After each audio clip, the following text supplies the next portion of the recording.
Minsan darating talaga sa punto ng buhay natin na kahit gaano kalapit sa iyo ang isang tao, hindi mo sila pwedeng laging asahan. Hindi nila palaging kayang punan ang mga pangangailangan mo.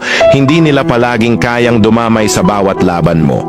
Kaya ang tanong, sino nga ba ang matitira para sa iyo?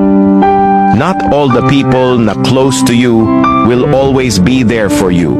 So, at the end of the day, kailangan ikaw ang nandyan para sa sarili mo.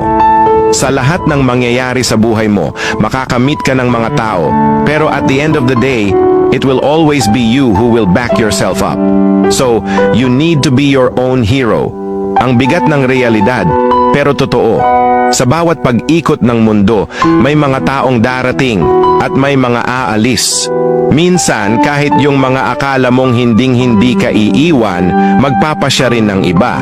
Pero sa halip na matakot, kailangan mong yakapin ang katotohanan na sa dulo ng lahat ng ito, ang taong dapat unang naniniwala at lumalaban para sa iyo ay ikaw mismo. Kaya ngayon pa lang, tanungin mo ang sarili mo.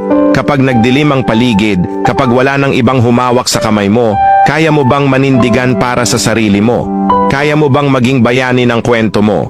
Kasi kung hindi pa, baka panahon na para simulan mo iyon ngayon. Dahil hindi mo kailangan ng cape o espada para maging hero. Ang kailangan mo lang ay tapang na ipaglaban ang sarili mong pangarap at kaligayahan.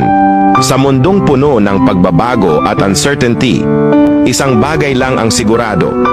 Ikaw lang ang laging makakapitan ng sarili mo hanggang dulo.